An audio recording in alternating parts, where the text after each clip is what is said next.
안녕하세요. 잡학사전 진행의 이라윤입니다. 오늘은 유상화, 박서정 아나운서와 함께합니다. 안녕하세요. 안녕하세요. 네, 출근길 혹시 하루를 시작하기 전에 문득 이런 생각해 본 적 있으신가요? 이 일 나만 이렇게 힘든 걸까?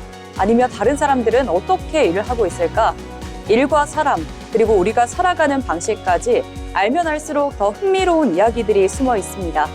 조금은 가볍게 하지만 은근히 도움이 되는 시간, 일 속의 숨은 이야기들을 풀어보는 잡학사전입니다. 오늘도 공감 한 스푼, 정보 한 스푼 더해서 여러분의 하루에 작은 힌트를 건네드리겠습니다. 지금부터 잡학사전과 함께 하시죠. 먼저 주요 뉴스 요약해드리는 잡뉴스 헤드라인 시간입니다. 첫 번째 소식입니다. 경남 진주 CU 물류센터에서 발생한 화물연대 조합원 사망 사고를 계기로 특수고용직의 노동자성 인성 문제가 다시 수면 위로 떠올랐습니다. 정부는 일하는 사람 권리 기본법 제정을 통해 사각지대 해소에 나서겠다는 입장인 반면 노동계는 근로기준법 개정을 통해 직접적인 노동자성 확대가 필요하다고 맞서고 있습니다. 노동계와 노동부 등에 따르면 노동자성 판단 기준은 근로기준법과 노동조합 및 노동관계 조정법에서 서로 다르게 적용되는데요. 동일한 일하는 사람이라도 어떤 법을 적용하느냐에 따라 이 노동자로 인정되는 범위가 달라지는 구조입니다. 다음 소식입니다. 돈벌이를 하고 있지만 근로시간이 짧아 소득이 낮아 일자리를 바꾸거나 일을 더 하고 싶어하는 청년이 5년 만에 가장 많은 것으로 나타났습니다. 올 1분기 청년층 시간 관련 추가 취업 가능자는 1년 전보다 1,000명 늘어난 12만 3천 명으로 집계됐습니다. 1분기 기준으로 2021년 이후 가장 많은 수치인데요. 시간 관련 추가 취업 가능자는 주당 취업 시간이 36시간 미만이면서 추가 취업 의사와 능력이 있는 이들을 뜻합니다. 통계상 취업자로 분류되지만 임시, 단기 일자리에 종사하는 경우가 많고 구직자와 비슷한 상태에 있다 보니 불완전 취업자라고도 불립니다. 마지막 소식입니다. 고용노동부가 신규 감독관 교육협신 공개발표회에서 백승중 노동감독관이 체불 관련 임금 진정권을 해결하는 절차를 시연하면서 강조했습니다. 노동부가 노동감독관 대규모 증언과 관리감독 권한, 지방정부 위임 등을 앞두고 감독관 교육을 실전형으로 전면 개편하는데요. 노동부는 신규 노동감독관 교육 개편 추진 결과를 발표하고 퇴직금 체불 사건 해결 절차를 선보였습니다. 현재 노동부는 2028년까지 4년간 노동감독관 인력을 3,000명에서 8,000명으로 대폭 증원하겠다는 계획을 추진 중입니다. 네, 지금까지 잡뉴스 헤드라인 전해드렸는데요. 이번에는 실제 직업 현장으로 가보겠습니다. 다양한 직업을 직접 만나보고 그 속에서 일하는 사람들의 이야기를 들어보는 현장 속으로 시간입니다. 유상화 아나운서가 전해드립니다.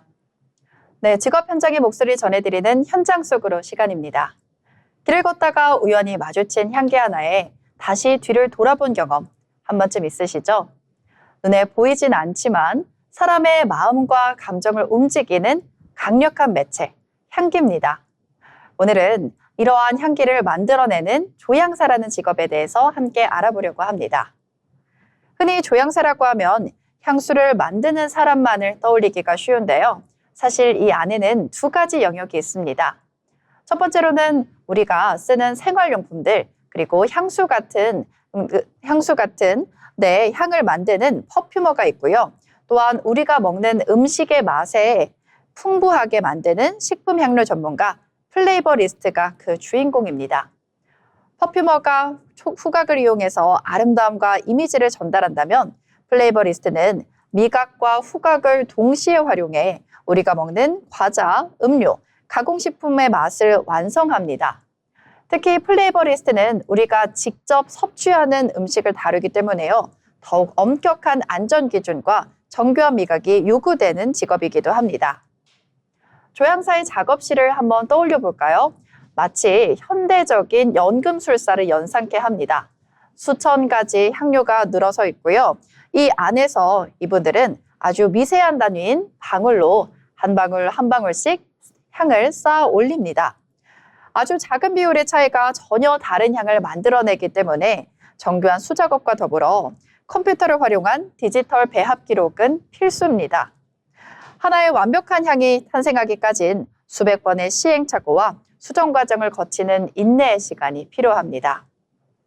그러면 조향사가 되기 위해서는 어떠한 자질이 필요할까요? 선천적인 후각보다도 훈련된 기억력이 더 중요한데요. 수백 가지의 원료향을 하나하나 맡아보고 이를 뇌에 각인시키는 지루한 과정이 필요하기 때문이죠. 바로 여기에 향료의 화학적 반응을 이해하는 과학적 지식이 더해질 때 비로소 전문 조향사로서의 역량을 발휘할 수 있습니다. 단순한 예술가적 감성을 넘어서 원료의 특성을 정확히 분석하는 데이터 중심의 사고가 필요한 직업입니다. 조향사는 향기를 통해서 누군가에게는 자신감을, 또한 누군가에게는 따뜻한 위로를 전합니다. 냄새를 맡는 기능을 넘어서 사람의 마음을 치유하고 제품의 가치를 완성하는 조향사의 손길. 보이지 않는 향기로 세상의 색깔을 바꾸는 이들의 열정이 더 많은 이의 아름다운 잔향으로 이어지기를 기대해 봅니다. 지금까지 현장 속으로였습니다. 네, 저도 사실 향수에 관심이 정말 많은데요. 향료를 조합해 제품을 만드는 직업으로 관심이 있으신 분들은 관련 자격증을 취득하셔서 취업 또는 활동을 하셔도 좋을 것 같습니다. 다음은 지금 바로 활용할 수 있는 실질적인 취업 정보를 전해드리는 오늘의 잡정보 시간입니다. 박서정 아나운서가 전해드립니다. 네. 최근 취업생들 사이에서 유행하는 질문이 하나 바뀌었다고 합니다. 예전에는 어느 기업이 안정적일까를 물어봤다면 이제는 어느 기업이 발전이 가능할까로 질문이 바뀌었다고 하는데요. 오늘 그 질문에 대한 아주 명쾌한 힌트가 될 만한 소식을 하나 가지고 왔습니다. 바로 문화체육관광부와 한국관광공사가 발표한 제17회 관광벤처사업 공모전 결과인데요. 무려 15대 1의 경쟁률을 뚫고 선정된 100개의 기업들을 살펴보면 지금 우리 채용시장이 원하는 인재상과 미래 먹거리가 과연 어디에 있는지 확인해 볼 수 있습니다. 단순히 여행 상품을 파는 시대를 넘어서 기술과 콘텐츠가 결합된 새로운 관광산업의 현장으로 지금 가보시죠. 가장 눈에 띄는 변화는 관광산업이 이제는 기술 기반 산업으로 완전히 바뀌었다는 점입니다. 이제는 AI는 실험 단계가 아니라 실제 우리 여행 속에 깊숙이 들어와 있는데요. 30개의 언어로 소통하는 호텔 AI 컨시어지 서비스나 아이와 함께하는 여행 동선을 실시간으로 쏴주는 서비스들이 실제 사업 모델로 주목받고 있습니다. 여기서 우리가 주목해야 할 잡포인트는 바로 이건데요. 이제 관광이나 서비스 분야 취업을 희망하더라도 데이터나 AI에 대한 기본 이해는 필수 경쟁력이 되었다는 사실입니다. 나는 문과라 기술은 잘 몰라요 라는 말이 이제는 통하지 않는 시대가 온 것 같습니다. 두 번째 키워드는 바로 K컬처입니다. 단순히 한국을 보여주는 것을 넘어서 팬심을 관광으로 사용하는 비즈니스가 폭발적으로 성장하고 있는데요. 이 좋아하는 아티스트의 목소리를 들으면서 여행하는 도슨트 서비스나 공연장까지 편하게 이동하는 전용 모빌리티 플랫폼이 대표적입니다. 이들 기업의 공통점은 국내가 아닌 글로벌 시장을 타깃으로 운영을 하고 있다는 점인데요. 따라서 외국어 능력은 기본이고요. 다양한 문화를 이해하는 수용성과 우리 콘텐츠를 매력 있게 가공하는 기획 역량이 이 시장에서 살아남는 핵심 무기가 될 것으로 보입니다. 마지막으로 여행의 기준이 바뀌고 있습니다. 어디를 가느냐보다 무엇을 하느냐가 중요해진 우리 MZ세대들을 겨냥한 서비스인데요. 사찰 문화와 러닝을 결합하거나 이 반려동물과 함께하는 맞춤형 여행, 그리고 자연 속에서 럭셔리한 휴양을 제공하는 플랫폼들이 큰 인기를 끌고 있습니다. 이는 기업들이 이제는 개인화 서비스에 집중하고 있다는 문화인데요. 창의적인 스토리텔링 능력과 트렌드를 빠르게 읽는 감각을 가진 구직자라면 이런 라이프 스타일 기반의 벤처 기업에서 여러분의 역량을 마음껏 펼쳐보시길 바랍니다. 지금까지 발굴된 관광벤처 기업만 해도 1,800여 곳, 창출된 일자리만 해도 5,300여 개가 넘습니다. 정부 역시 이 분야를 미래 핵심 산업으로 보고 있고 최대 1억 원의 지원금과 해외 진출 기회까지 아낌없이 투자하고 있는데요. 안정적인 대기업도 좋지만 내가 직접 산업의 흐름을 바꾸고 함께 성장할 수 있는 벤처와 스타트업 기업으로 눈을 넓혀보시는 건 어떨까요? 변화하는 흐름을 읽는 자에게 기회는 반드시 찾아옵니다. 오늘의 잡정보 여기까지 마치겠습니다. 네, 이렇게 보니까 이제 여행도 그냥 떠나는 게 아니라 기술과 함께 설계되는 시기가 온 것 같죠? 그만큼 우리가 준비해야 할 것도 조금씩 달라지고 있다는 점 꼭 기억해 두시면 좋을 것 같습니다. 세상에는 우리가 아직 잘 알지 못하는 다양한 직업들이 존재하는데요. 새롭게 떠오르는 직업과 앞으로 주목해야 할 미래 직종을 살펴보는 시간, 직업의 세계, 조승희 아나운서가 전해드립니다. 생소한 직업, 미래 유망 직종 등을 탐구하는 직업의 세계 시간입니다. 우리는 하루에도 수십 번 디지털 공간에 흔적을 남기며 살아갑니다. 사진을 찍고 메시지를 주고받고 SNS에 우리의 일상을 기록합니다. 이렇게 쌓인 기록들은 어쩌면 우리의 또 다른 삶의 흔적이라고 할 수 있는데요. 그렇다면 이 디지털 기록들은 우리가 사라진 이후에도 계속 남게 될까요? 그리고 그 수많은 데이터는 누가 어떻게 정리할까요? 오늘 직업의 세계 시간에서 소개할 직업은 디지털 시대의 새로운 정리 전문가, 디지털 장례지도 기획자입니다. 디지털 장례지도 기획자는 사람이 세상을 떠난 이후 남게 되는 온라인 정보와 기록을 정리하는 역할을 합니다. 예를 들어 SNS 계정, 이메일, 사진, 동영상, 그리고 클라우드에 저장된 각종 데이터까지 모두 디지털 자산에 포함됩니다. 이 직업은 이러한 데이터를 단순히 삭제하는 데 그치지 않고 유가족의 의사와 상황에 맞춰 정리 방식 자체를 설계합니다. 어떤 기록은 보존하고 어떤 계정은 삭제하며 필요한 경우에는 추모 공간으로 바꾸기도 합니다. 즉 눈에 보이는 물건이 아닌 보이지 않는 데이터를 다루는 새로운 형태의 장례 서비스라고 볼 수 있습니다. 이 직업이 주목받는 이유는 우리 사회가 디지털 중심으로 변화했기 때문입니다. 과거에는 사람이 떠난 뒤 사진 앨범이나 편지처럼 물리적인 유품만 정리하면 됐지만 지금은 수십 개의 SNS 계정과 수천 장의 사진, 그리고 다양한 온라인 기록이 남게 됩니다. 문제는 이러한 데이터가 아무런 정리 없이 남을 경우 유가족에게 혼란과 부담을 줄 수 있다는 점입니다. 또한 계정이 방치될 경우 개인정보 유출이나 해킹 또는 악용될 가능성이 존재합니다. 이 때문에 디지털 자산을 체계적으로 관리하고 정리하는 전문가의 역할이 점점 더 중요해지고 있습니다. 그렇다면 디지털 장례지도 기획자는 어떤 일을 할까요? 먼저 고인의 디지털 자산을 파악하고 목록을 정리하는 작업부터 시작합니다. 이후 유가족과 상담을 통해 계정을 삭제할지, 보존할지, 혹은 일부를 기록으로 남길지 결정합니다. 그 다음 각 플랫폼의 정책에 맞춰 실제 계정 정리 절차를 진행하고 필요한 경우 디지털 추모 공간이나 기록 아카이브를 기획합니다. 즉 기술적인 처리와 함께 사람의 기억을 다루는 작업이 동시에 이루어집니다. 이 직업을 위해서는 기술과 사람 두 가지 모두에 대한 이해가 필요합니다. 먼저 다양한 플랫폼과 데이터 구조에 대한 기본적인 IT 지식이 필요하며 개인정보 보호와 관련된 법적 이해도 중요합니다. 하지만 무엇보다 중요한 것은 사람에 대한 공감 이해입니다. 유가족의 감정을 고려하며 신중하게 소통해야 하고 누군가의 삶의 흔적을 다룬다는 책임감이 필요합니다. 이 직업은 데이터를 정리하는 일을 넘어 기억을 정리하는 일에 가깝기 때문인데요. 우리는 매일 눈에 보이지 않는 공간에 자신의 이야기를 남기며 살아가고 있습니다. 그리고 기록은 단순한 데이터가 아니라 누군가에게는 소중한 기억이 됩니다. 디지털 장례지도 기획자는 그 기억이 사라지지 않도록 또는 필요에 따라 정리될 수 있도록 돕는 역할을 합니다. 기술이 발전할수록 삶뿐만 아니라 그 이후까지도 준비해야 하는 시대가 되었는데요.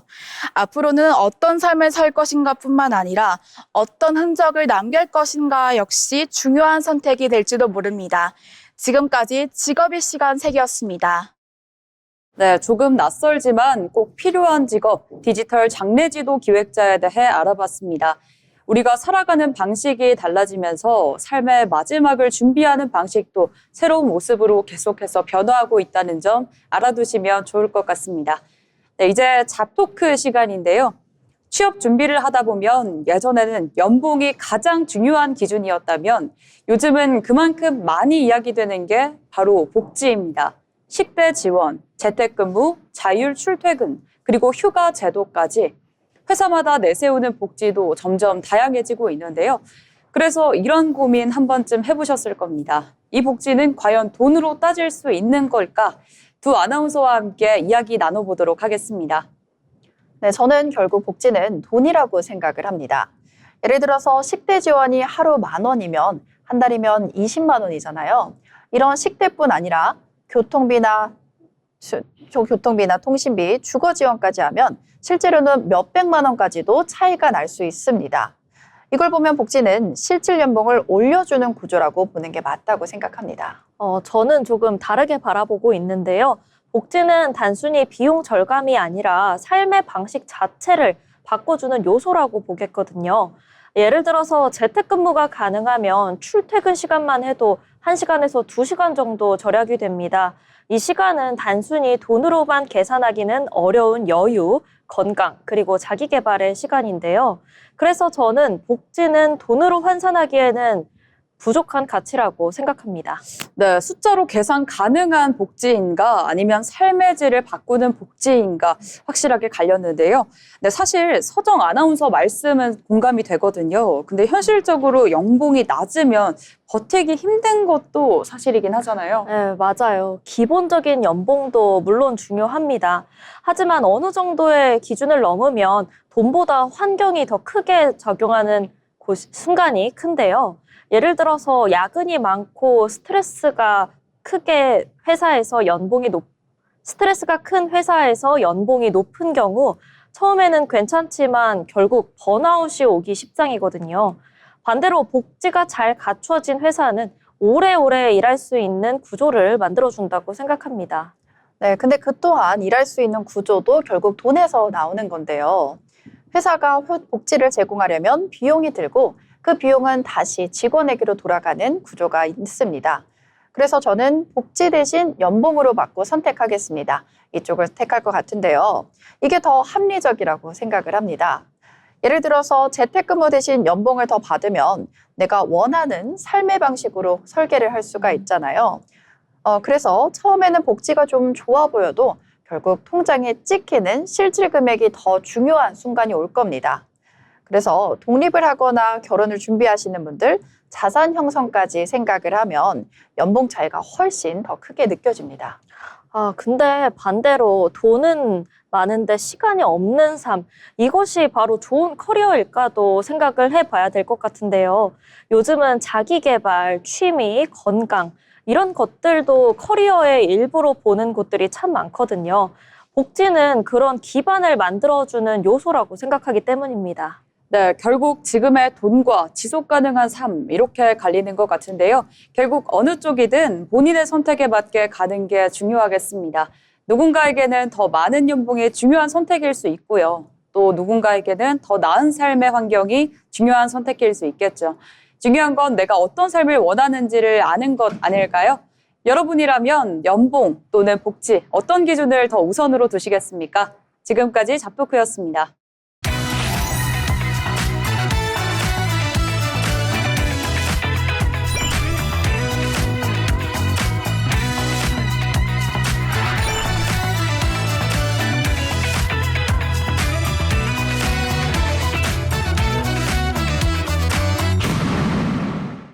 이렇게 빠르게 사회가 변화하고 있지만 그 와중에도 묵묵히 자신의 길을 걸어가는 사람들이 있습니다.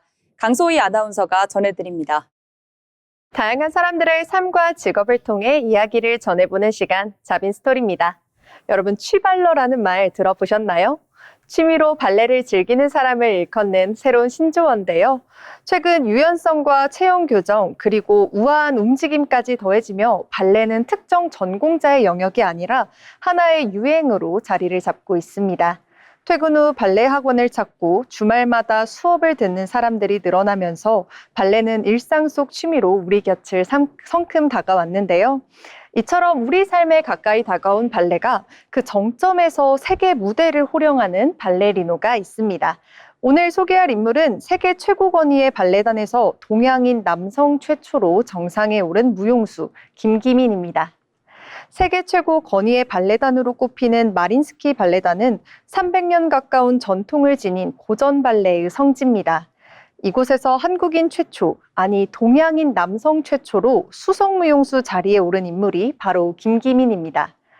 2011년 입단 이후 단 4년 만에 수석 무용수로 자리를 잡으며 이례적인 기록을 세운 그는 2016년 무용계의 아카데미 상이라고 불리는 부누아 드라 당스를 거머쥐며 세계 최정상의 실력을 인정받았습니다.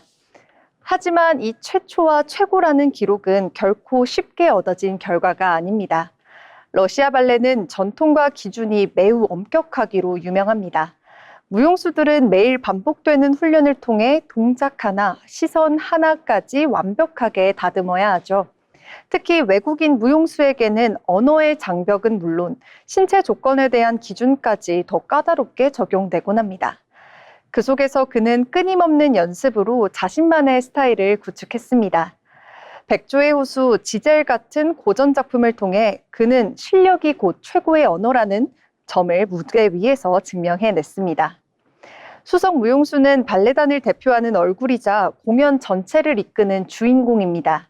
김기민은 돈키호테, 해적 등의 작품에서 중력을 거스르는 듯한 도약과 화려한 회전을 선보이며 관객들로부터 플라잉 킴이라는 찬사를 받고 있습니다. 올해로 마린스키 입단 15주년을 맞이한 그는 이제 단순한 무용수를 넘어 한국 발레의 위상을 세계에 알리는 살아있는 상징이 되었습니다. 최근에는 국내 활동 영역도 넓히면서 한국 관객들과의 만남을 더욱 활발히 준비하고 있습니다. 최초라는 기록은 찰나의 순간이지만 그 과정을 채운 것은 15년이라는 긴 시간의 인내였습니다. 취미로 시작된 작은 관심이 누군가에게는 인생을 건 도전이 되고 그 도전은 결국 아무도 가보지 못한 새로운 길을 만들어낸다고 하죠. 오늘도 김기민은 수많은 연습과 또 무대 위에서 자신의 한계를 넘어서고 있습니다. 그가 내딛는 한 걸음은 발레를 꿈꾸는 또 다른 누군가에겐 이미 커다란 용기가 되고 있습니다. 지금까지 자빈스토리였습니다. 네, 오늘은 세계 무대에서 활약하고 있는 발레리노 김기민 씨의 이야기를 함께 만나봤습니다. 무대 위에서는 가볍게 날아오르지만 그 뒤에는 누구보다 치열한 시간이 있었다는 점도 함께 느낄 수 있었습니다. 이어서 이번 시간은 경제로 보는 일터입니다. 경제의 변화는 곧 일의 방식과 일자리의 모습에도 영향을 미치죠. 이번 시간에는 경제 흐름을 통해 산업과 일터의 변화를 함께 들여다보겠습니다. 오늘은 고보경 아나운서가 전해드립니다. 경제를 통해 우리 일터를 들여다보는 시간, 경제로 보는 일터입니다. 요즘 취업시장 조용히 바뀌고 있습니다. 책상 앞이 아니라 현장으로 향합니다. 한때 기피 직종이었던 블루칼라가 지금은 다시 선택받고 있는데요. 채용 플랫폼 캐치 조사 결과 Z세대의 63%가 블루칼라를 긍정적으로 평가했습니다. 부정적이라는 응답은 단 7%. 인식이 완전히 뒤바뀐 이유는 무엇일까요? 이유는 단순합니다. 바로 높은 보상 때문인데요. 긍정 응답자의 67%가 높은 연봉을 1위 이유로 꼽았습니다. 그 다음은 고용 안정성, 야근 스트레스 감소, 그리고 AI 대체 가능성 낮음이 이유였습니다. 이처럼 청년들의 선택 기준은 분명히 달라졌습니다. 과거에는 직업의 이미지나 사회적 인식이 중요했다면 지금은 그보다 실질적인 수익과 지속 가능성이 중요한 기준이 되고 있습니다. 이 변화를 상징적으로 보여주는 사례가 있습니다.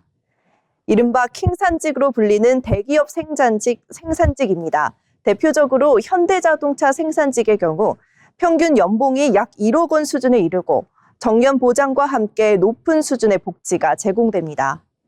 이러한 조건 덕분에 채용은 수백 대 1의 경쟁률을 기록하며 사실상 고시에 비견될 정도의 높은 경쟁률을 보이고 있습니다. 그리고 이 변화에는 구조적인 흐름이 있습니다. 바로 AI 기술인데요.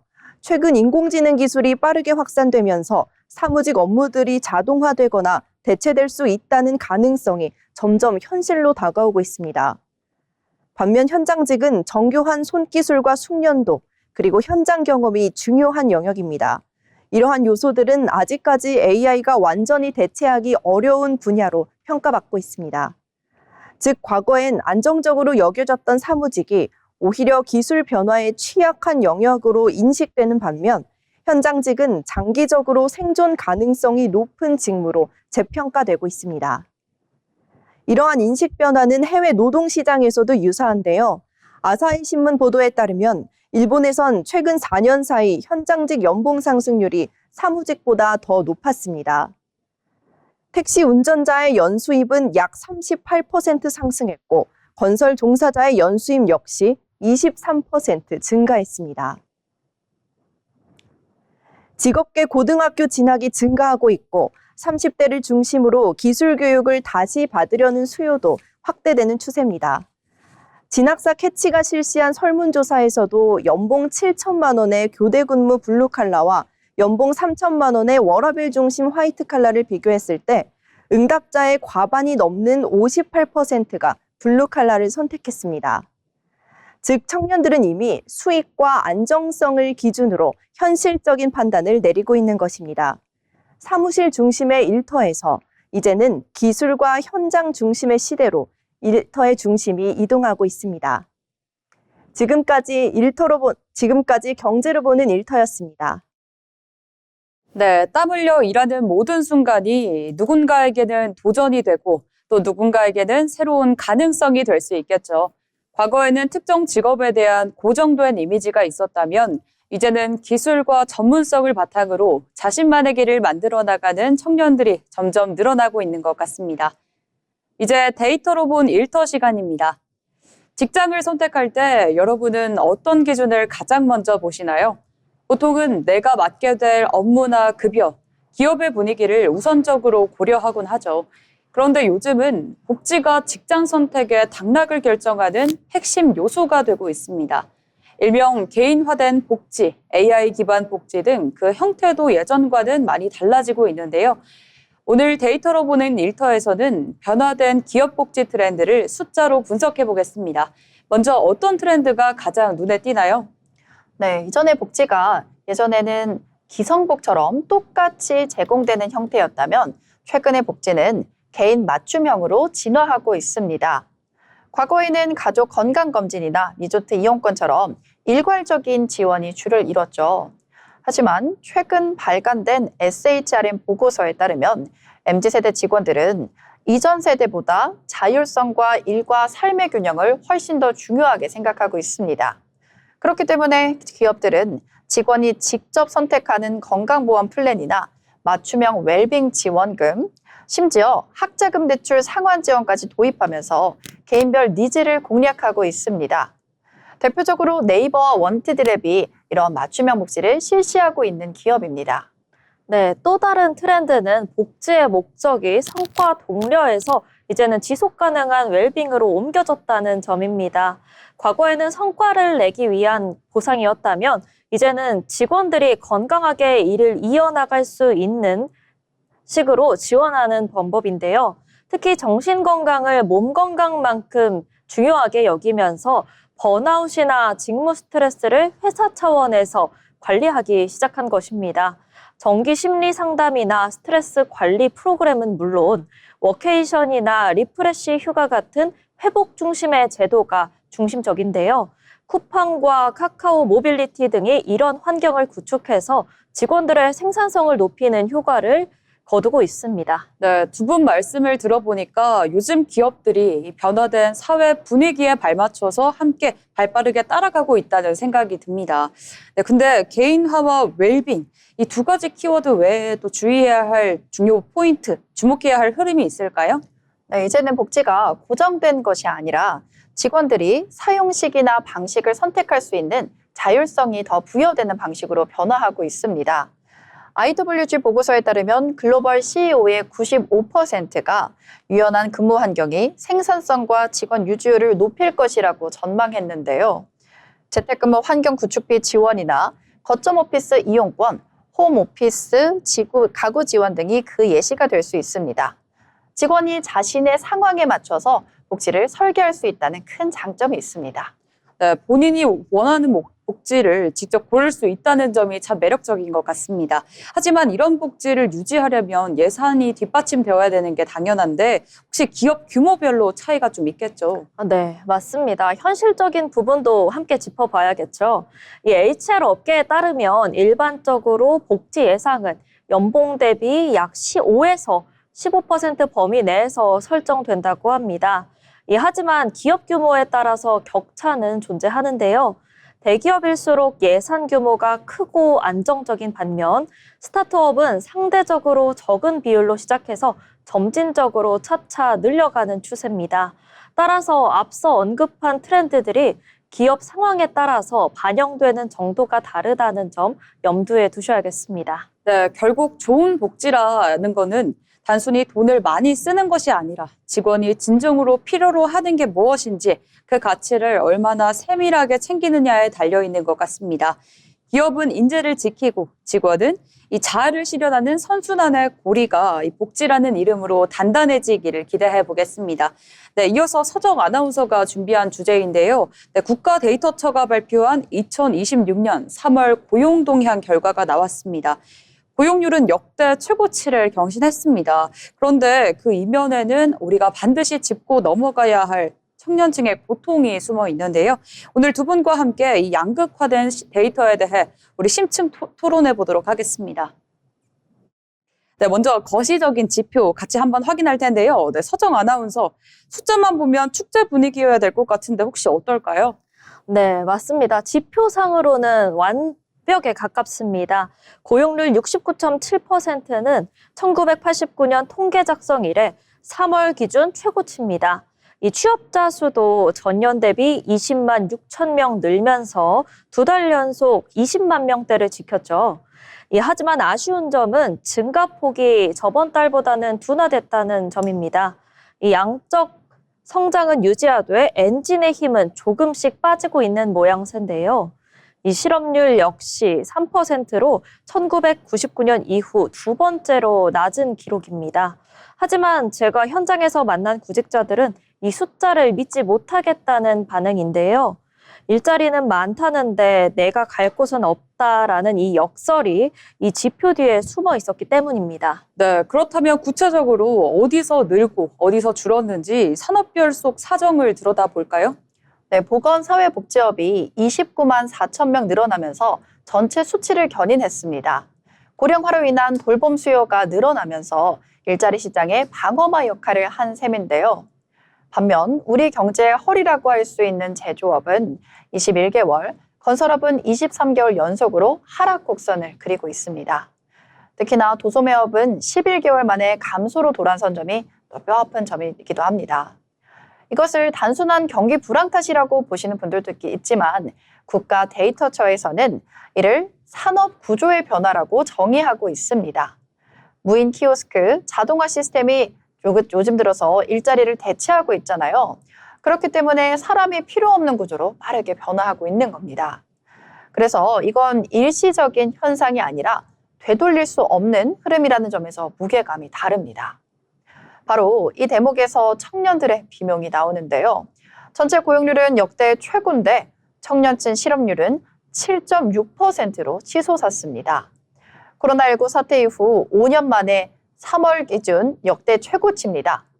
청년들이 주로 진입하는 숙박 음식점이나 정보통신업의 취업자 감소폭이 컸던 것이 결정타였습니다. 네, 청년 고용률이 23개월째 하락 중이라는 거는 정말 심각한 신호인 것 같은데요. 네, 맞습니다. 쉬었음 인구 통계를 보면 더 명확합니다.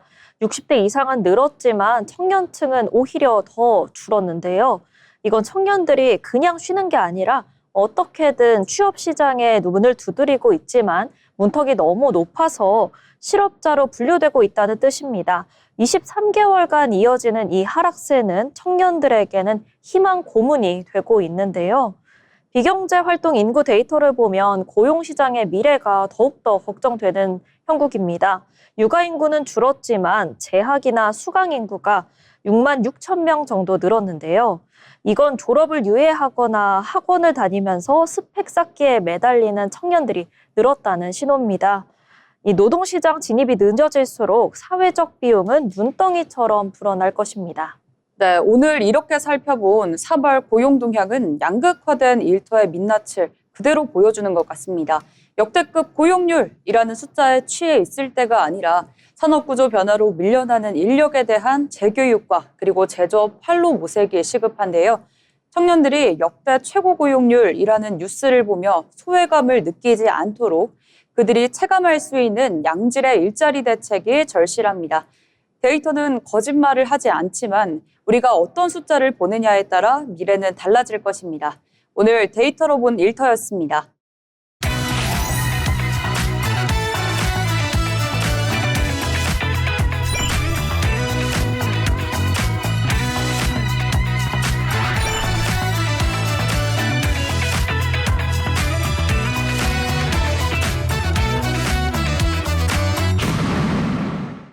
취업을 준비할 때 중요한 것 중 하나는 바로 기업을 제대로 이해하는 것인데요. 기업의 특징과 산업 트렌드를 살펴보는 시간, 기업사전 정유정 아나운서가 준비했습니다. 기업을 쉽고 흥미롭게 알아보는 시간, 기업사전입니다. 우리가 오늘 아침에 바른 선크림과 로션, 그 브랜드 로고는 다 다르겠지만 그 속을 들여다보면 공통된 하나를 발견할 수 있을지도 모릅니다.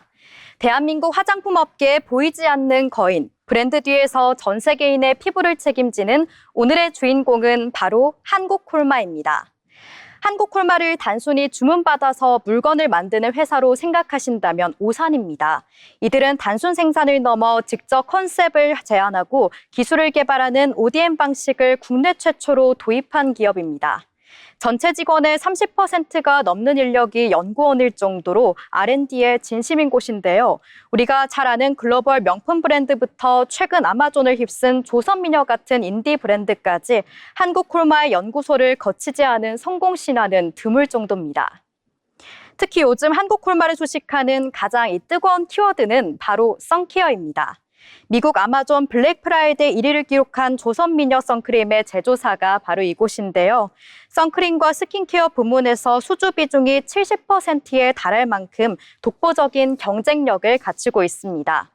최근에는 글로벌 다국적 기업의 플래그십 제품까지 수주하며 화장품 종가라 불리는 유럽과 미국 기업들조차 한국콜마의 제조력을 인정하는 모습입니다. 이제 K뷰티는 곧 한국콜마의 기술력이라 해도 과언이 아닙니다. 최근 글로벌 공급망 위기로 플라스틱 원료인 나프타 가격이 폭등했을 때 한국콜마는 남모를 미소를 지었는데요. 일찍이 환경을 위해 개발해온 종이 패키징 기술 때문입니다. 플라스틱 사용량을 80% 이상 줄인 종이 튜브와 미네랄 종이 스틱은 이제 단순한 친환경 캠페인을 넘어서 원가 절감과 ESG 경영을 동시에 잡는 강력한 무기가 되었습니다. 전쟁과 자원 고립이라는 위기 속에서도 고객사들의 문의가 3배 이상 폭주하며 유통가의 종이혁명을 일으키고 있습니다. 하지만 화려한 실적 이면에는 가족 간의 치열한 경영권 분쟁이라는 그림자도 있었는데요. 최근 동생인 윤여원 대표가 콜마 B&H 대표직에서 물러나면서 장남인 윤상현 콜마홀딩스 부회장이 사실상 그룹 전체의 키를 잡는 완순구도로 흘러가고 있습니다. 물론 창업주 윤동환 회장이 아들을 상대로 제기한 주식 반환 소송이 여전히 진행 중이고 전문 경영인 체제로 전환된 콜마 B&H의 실적 회복이라는 과제도 남아 있습니다. 하지만 시장은 이번 인사를 통해 경영권 불확실성이 상당 부분 해소된 것으로 평가하고 있습니다. 한국콜마는 이제 단순한 제조사를 넘어서 전 세계 화장품 시장의 트렌드를 설계하는 전략가로 진화하고 있습니다. 지배구조 리스크를 넘어서 압도적인 기술력과 친환경 혁신으로 무장한 한국콜마인데요. 전 세계인의 화장대 위에서 이들이 그려낼 다음 페이지를 주목해 보시기 바랍니다. 지금까지 기업사전이었습니다.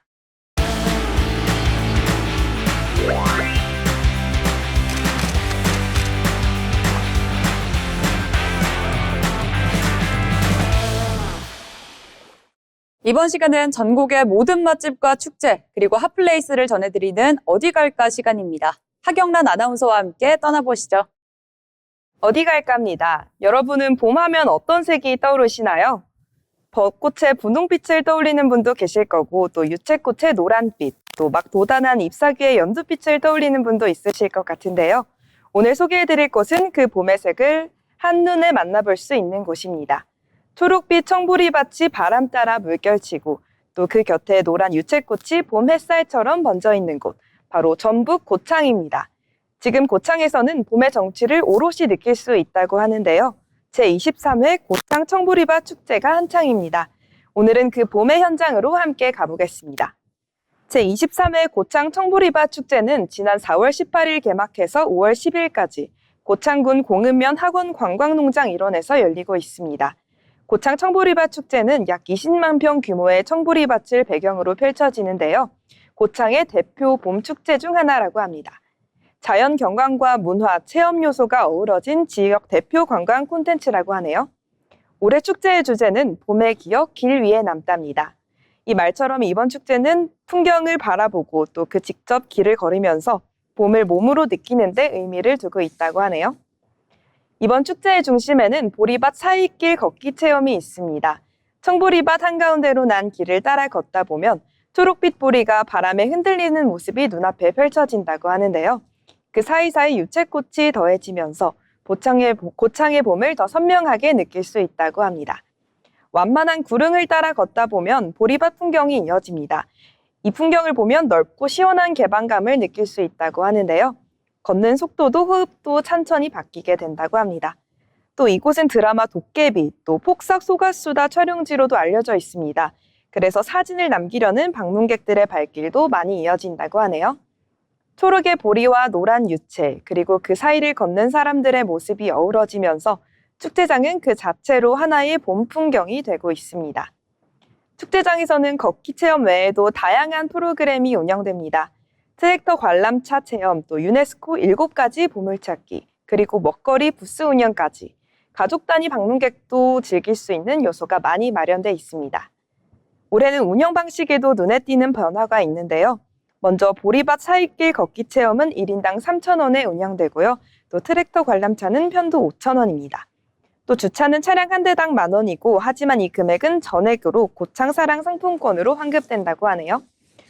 관광객이 환급받은 상품권을 축제장 먹거리 부스는 물론 또 고창군 내 가맹점에서도 사용할 수 있다고 합니다.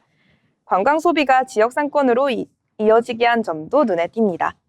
또 고창군은 축제장 내 가격 표시제를 시행하고 바가지 요금 근절에도 힘쓰겠다고 밝혔는데요.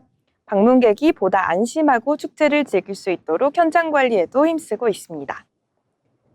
고창의 봄은 자연의 결을 직접 걷고 느낄 수 있습니다. 초록빛 청보리밭과 노란 유채꽃, 그리고 그 사이를 지나가는 바람까지 이곳에서는 봄이라는 계절이 눈에 풍경을 담는 시간은 물론 또 몸으로도 기억되는 시간으로 남게 되는데요. 최근에는 고창 갯벌과 청보리밭 축제를 함께 둘러보는 기차 여행 상품도 상품화되면서 고창은 생태와 축제를 함께 즐길 수 있는 봄 여행지로 주목받고 있습니다. 짧아서 더 아쉬운 계절이죠. 그 봄을 더 천천히 만나고 싶다면 지금 고창에서는 길 위에 남는 봄의 기억을 만날 수 있습니다. 5월 10일까지 이어지는 제23회 고창 청보리밭 축제, 올봄 초록 물결 사이를 걸으면서 고창이 건네는 계절의 풍경을 만나보셔도 좋겠습니다. 지금까지 고창 청보리밭 축제 전해드렸습니다.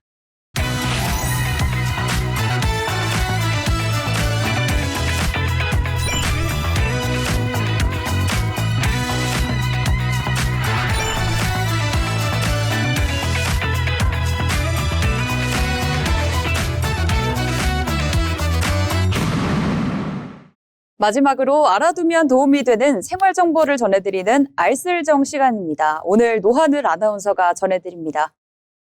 알아두면 쓸데있는 정보 알쓸정입니다. 요즘 대중교통 비용 많이 부담되시죠? 출퇴근만 해도 한 달 교통비가 적지 않게 나가다 보니 조금이라도 아낄 수 있는 방법 없을까 많이 고민되실 텐데요. 그래서 오늘은 교통비 절감 제도인 K패스에 대해서 함께 알아보도록 하겠습니다. K패스는 대중교통 이용 금액의 일부를 환급받을 수 있는 제도인데요. 특히 올해 1월부터 모두의 카드가 신설되면서 K패스는 크게 3가지 형태로 나뉘게 됐습니다. 기본형, 그리고 모두의 카드 일반형, 모두의 카드 플러스형입니다. 기존 K패스 기본형은 월 15회 이상 대중교통을 이용할 경우 이용 금액의 약 20%에서 53.3%까지 돌려주는 정률형 환급 구조고요. 반면에 모두의 카드는 일정 기준을 충족하면 정해진 금액의 초과분을 환급받는 방식으로 기본형과는 다른 정액형 구조라고 볼 수 있습니다.